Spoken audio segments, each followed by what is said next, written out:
يا أيها الذين آمنوا اتقوا الله وكونوا مع الصادقين.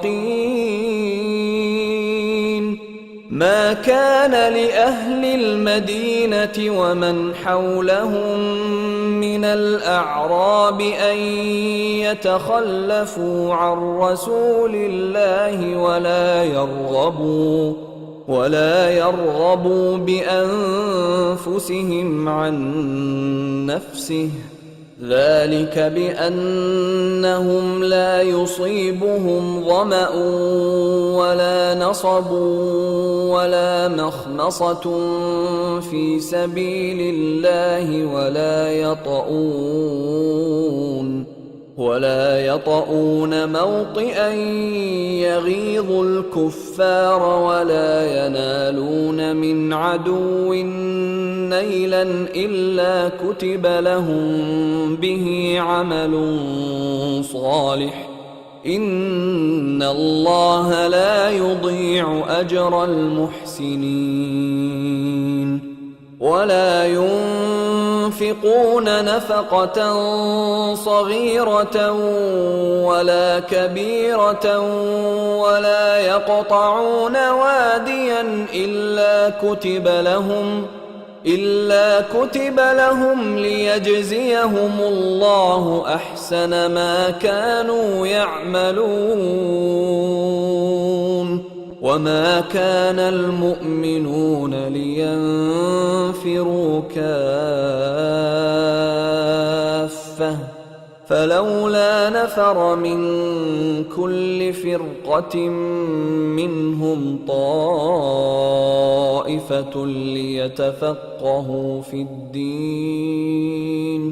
ليتفقهوا في الدين ولينذروا قومهم إذا رجعوا إليهم لعلهم يحذرون.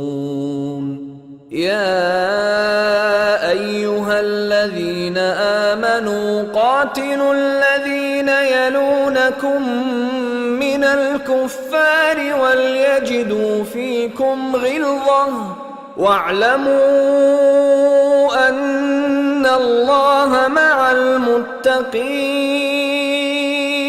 وإذا ما أنزلت سورة فمنهم من يقول أيكم زادته هذه إيمانا، فأما الذين آمنوا فزادتهم إيمانا وهم يستبشرون.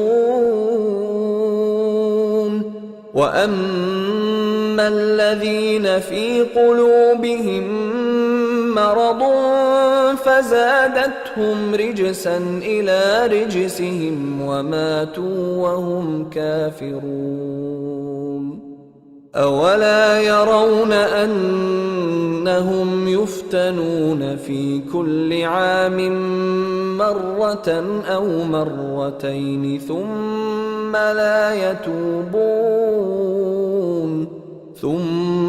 لا يتوبون ولا هم يذكرون.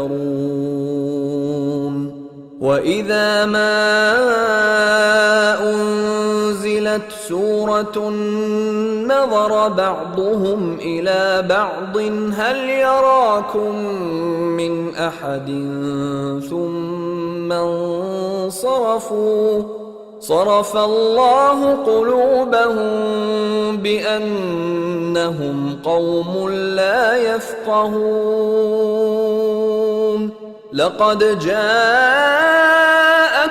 رسول من أنفسكم عزيز عليه ما عنتم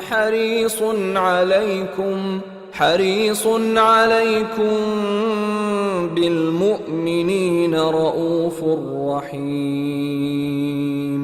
فإن تولوا فقل حسبي الله لا إله إلا هو عليه توكلت وهو رب العرش العظيم. اے اہل ایمان، اللہ سے ڈرتے رہو اور راست بازوں کے ساتھ رہو۔ اہل مدینہ کو اور جو ان کے آس پاس دیہاتی رہتے ہیں ان کو شایع نہ تھا کہ اللہ کے پیغمبر سے پیچھے رہ جائیں، اور نہ یہ کہ اپنی جانوں کو ان کی جان سے زیادہ عزیز رکھیں۔ یہ اس لیے کہ انہیں اللہ کی راہ میں جو تکلیف پہنچتی ہے، پیاس کی یا محنت کی یا بھوک کی، یا وہ ایسی جگہ چلتے ہیں کہ کافروں کو غصہ آئے، یا دشمنوں سے کوئی چیز لیتے ہیں، تو ہر بات پر ان کے لیے عمل نیک لکھا جاتا ہے۔ کچھ شک نہیں کہ اللہ نیکوکاروں کا اجر ضائع نہیں کرتا۔ اور اسی طرح وہ جو خرچ کرتے ہیں، تھوڑا یا بہت، یا کوئی میدان طے کرتے ہیں، تو یہ سب کچھ ان کے لیے اعمال صالحہ میں لکھ لیا جاتا ہے، تاکہ اللہ ان کو ان کے اعمال کا بہت اچھا بدلہ دے۔ اور یہ تو ہو نہیں سکتا کہ مومن سب کے سب نکل آئیں، تو یوں کیوں نہ کیا کہ ہر ایک جماعت میں سے چند اشخاص نکل جاتے تاکہ دین کا علم سیکھتے اور اس میں سمجھ پیدا کرتے، اور جب اپنی قوم کی طرف واپس آتے تو ان کو ڈر سناتے تاکہ وہ بھی محتاط ہو جاتے۔ اے اہل ایمان، اپنے نزدیک کے رہنے والے کافروں سے جنگ کرو، اور چاہیے کہ وہ تم میں سختی پائیں، اور جان رکھو کہ اللہ پرہیزگاروں کے ساتھ ہے۔ اور جب کوئی سورت نازل ہوتی ہے تو بعض منافق پوچھتے ہیں کہ اس سورت نے تم میں سے کس کا ایمان زیادہ کیا ہے؟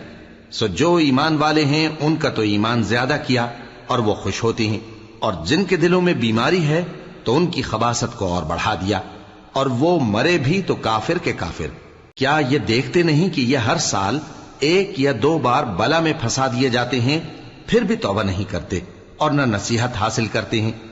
اور جب کوئی سورت نازل ہوتی ہے تو ایک دوسرے کی طرف دیکھنے لگتے ہیں اور پوچھتے ہیں کہ بھلا تمہیں کوئی دیکھتا ہے؟ پھر پیٹ پھیر جاتے ہیں۔ اللہ نے ان کے دلوں کو پھیر رکھا ہے، کیونکہ یہ ایسے لوگ ہیں کہ سمجھ سے کام نہیں لیتے۔ لوگوں، تمہارے پاس تمہیں میں سے ایک پیغمبر آئے ہیں، تمہاری تکلیف ان کو گراں معلوم ہوتی ہے، اور وہ تمہاری بھلائی کے بہت خواہش مند ہیں، اور مومنوں پر نہایت شفقت کرنے والے ہیں، مہربان ہیں۔ سو اگر یہ لوگ پھر جائیں اور نہ مانیں تو کہہ دو کہ اللہ مجھے کفایت کرتا ہے، اس کے سوا کوئی معبود نہیں، اسی پر میرا بھروسہ ہے، اور وہی عرش عظیم کا مالک ہے۔